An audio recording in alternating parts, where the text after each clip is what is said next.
Ibrahima Silla, meurtre à Lumini. L'affaire du meurtre d'Ibrahima Silla a fait et fait toujours parler d'elle, surtout sur Internet, là où nous devenons en quelque sorte immortels. C'est un jeune marié de 28 ans, futur père de famille, à la fois étudiant en master à la fac de Marseille et salarié d'un restaurant tout proche de son campus. Le jeune homme commence à mener une belle vie, calme et paisible. Il ne fait pas de vagues. Il mène sa barque sans faire de mal à personne, entre ses études et son boulot alimentaire. Ibrahima venait tout juste de se marier en Guinée. Son épouse ne le reverra plus jamais, car quelques semaines après leur mariage, après qu'Ibrahima et Kadiatou se soient dit oui, Ibrahima meurt dans des circonstances particulières et dans une violence extrême. À ce jour, le meurtre d'Ibrahima Silla est une affaire non résolue. Pas de témoins, pas de suspects, pas de pistes, pas de mobile. La vie bien rangée d'Ibrahima Silla prend fin de la plus horrible des manières et depuis 2007, sa famille, ses amis attendent de connaître la vérité. Pourquoi est-il mort? Qui a tué Ibrahima? Bonsoir à toutes et à tous et bienvenue dans Binder, le meurtre non résolu d'Ibrahima Silla. Meurtre sur le campus. L'affaire prend place en 2007 sur un campus, celui de Lumini, au sud de Marseille, tout près du parc national des Calanques. Le campus est dans un coin assez isolé. Ibrahima Silla est étudiant là-bas depuis 2005. Il a 28 ans, en master de mathématiques. En plus d'étudier, comme beaucoup d'autres étudiants, Ibrahima a un emploi. Plongeur dans un restaurant, le bar à tapas El Carino, le long de l'escale Borelli, situé à 8-9 km du campus. À la fin du service, Ibrahima rentre chez lui, sur les coups des 1h du matin, de la nuit du samedi 31 au dimanche 1er avril 2007. Alors, dans tous les articles que j'ai pu lire, il rapporte qu'il serait rentré à pied. Mais si le lieu où il travaille est celui que j'ai trouvé, ça fait quand même 2 heures de marche. Et c'est énorme. Alors oui, ce soir-là, il est bien rentré à pied. Mais d'habitude, c'est son patron qui le ramène à la fac. Mais pas de chance, ce soir-là, fait exception, son patron ne peut pas.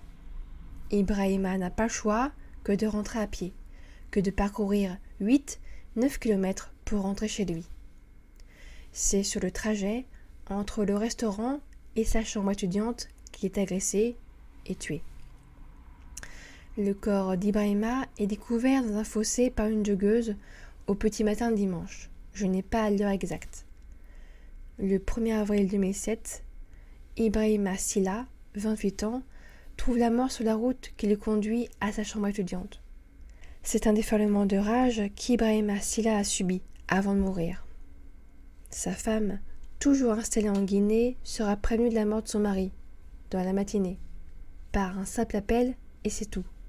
Et pas par un policier, ni par un gendarme, non. C'est un collègue du restaurant qui va l'appeler.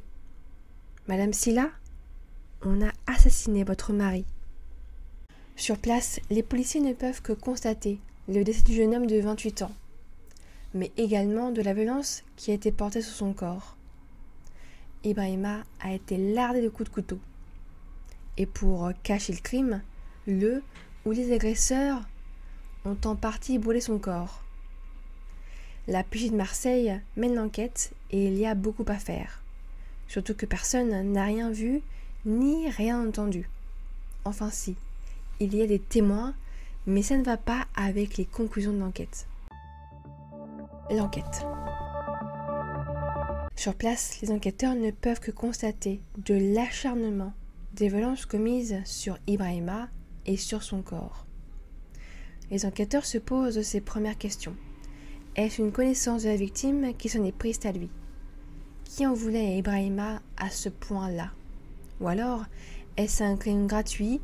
Ibrahima était juste là, au mauvais endroit, au mauvais moment. Ou alors, est-ce un crime raciste ou un vol qui tourne mal? Il faut prendre en compte le lieu où le corps est découvert. L'endroit est très isolé, surtout la nuit.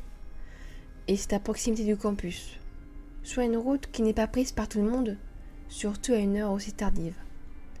Ibrahima, s'il est rentré à pied, serait arrivé à la fac vers 3 heures du matin. S'il est parvenu à garder le même rythme de marche durant 2 heures, et surtout s'il n'a pas fait de pause. Les enquêteurs font le portrait d'Ibrahima. C'est une personne appréciée, tout ce qu'elle y fait de serviable et très sympathique. Sa vie se résumait au métro, boulot, dodo. Ou dans son cas, études, travail, révision et un petit peu de sommeil. Rien de transcendant quoi. Bref, Ibrahima n'avait pas le temps de faire quoi que ce soit d'autre. Pourtant, la façon dont il était attaqué en dit long sur la colère, sur l'animosité de l'agresseur envers Ibrahima. Car l'étudiant de 28 ans a été frappé à mort avec des pierres et fut poignardé à plusieurs reprises, 31 fois, 11 coups rien que sur la tête, sur son visage. Aujourd'hui, ça fait 6 ans, jour pour jour, que l'étudiant guinéen Silla Ibrahima, en master 2, inscrit en master 2 de mathématiques à l'UMINI, a été sauvagement assassiné de 31 coups de couteau. Rien que dans la tête, 11 coups de couteau, mesdames et messieurs. Jusqu'à présent, le problème c'est qu'on ne sait pas ce qui s'est passé. Je sais que la police a tout fait. Le ou les agresseurs voulaient qu'il meure là. Le ou les agresseurs avaient ce qu'il fallait pour mettre le feu au corps d'Ibrahima. Donc un moyen d'allumer le feu, donc un briquet, par exemple, et un bidon d'hydrocarbures, car ce sont des traces d'hydrocarbures, donc d'essence, qui se retrouvaient sur le corps.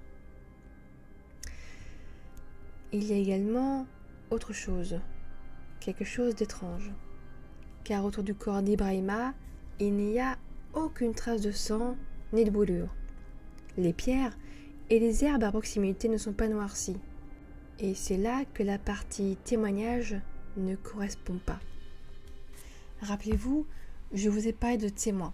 2 personnes se sont faites connaître.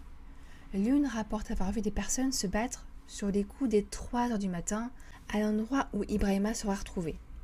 Une autre aurait entendu un cri à la même heure et au même endroit. Du coup, si sur la scène de crime il n'y a ni brûlure, ni sang, eh bien, Ibrahima est mort ailleurs. Et cela veut dire aussi qu'une personne a mis le corps d'Ibrahima dans sa voiture, puis s'est débarrassé de lui ici, le long de la route dans un fossé qui mène à la fac. Et de ce fait, l'on peut se demander si les témoins ne se sont pas trompés de jour, de lieu, ou alors qu'ils ont vu les meurtriers d'Ibrahima se battre, car sa mort n'était pas prévue. Il y a encore beaucoup d'autres questions. Donc, est-ce que Ibrahima le connaissait? Est-ce un proche qui lui a tendu un piège? Ou est-ce un acte gratuit? Ou le crime d'un rôdeur? Ce seront les pistes suivies. Une personne qu'il connaît ou un rôdeur. Une personne aussi qui semble s'y connaître, car mettre le feu au corps permet d'effacer les empreintes, car aucun ADN ne semble avoir été retrouvé. Si par exemple, lors de l'agression, le meurtrier a pu être blessé par Ibrahima et qu'il aurait perdu un petit peu de sang, mettre le feu au corps aurait permis de brûler ces preuves incriminantes. Toutes les pistes vont être suivies, du proche au rôdeur, pourtant aucune ne mène à un suspect. L'immobile, lui aussi, reste inconnu et si ça se trouve, il n'y en a pas. Je résume ce que l'on sait de l'affaire. Le 1er avril 2007, Ibrahima Silla, 28 ans, finit son service au restaurant de l'Escale Borelli. Son patron, qui est d'habitude le ramène devant sa résidence universitaire, ne peut pas le ramener ce soir-là. Ibrahima doit donc parcourir seul 8 à 9 km à pied, au beau milieu de la nuit, parcourir des zones d'habitation, des zones éclairées et des zones parfois où il n'y a pas de lampe. Et quelques heures plus tard, son corps est découvert par une joggeuse. Le corps d'Ibrahima est couvert de blessures et en partie brûlé. L'on sait après enquête qu'il n'est pas mort dans ce fossé, qu'il a été battu, tués et brûlés ailleurs. Il n'y a non plus aucun ADN. Voilà, en résumé, tout ce que l'enquête a pu déterminer. Place aux questions et hypothèses. Qui en voudrait à un jeune homme sans histoire, qui passe son temps entre ses études et son job? Est-ce une personne qui lui a proposé de le raccompagner à la fac, un autre étudiant, un collègue de travail, une personne random en ville qui circulait là par hasard entre 1h et 2h du matin à Marseille? Ou peut-être un client du restaurant.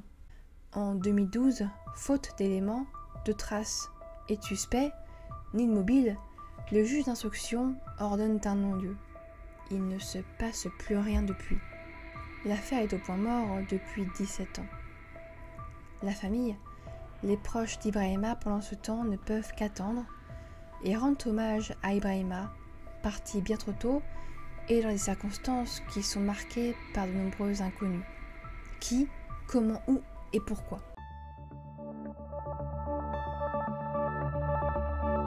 Depuis la mort d'Ibrahima, tous les 1er avril, une marche blanche a lieu sur le campus, là où il a trouvé la mort, lardé de coups de couteau, lapidé puis brûlé.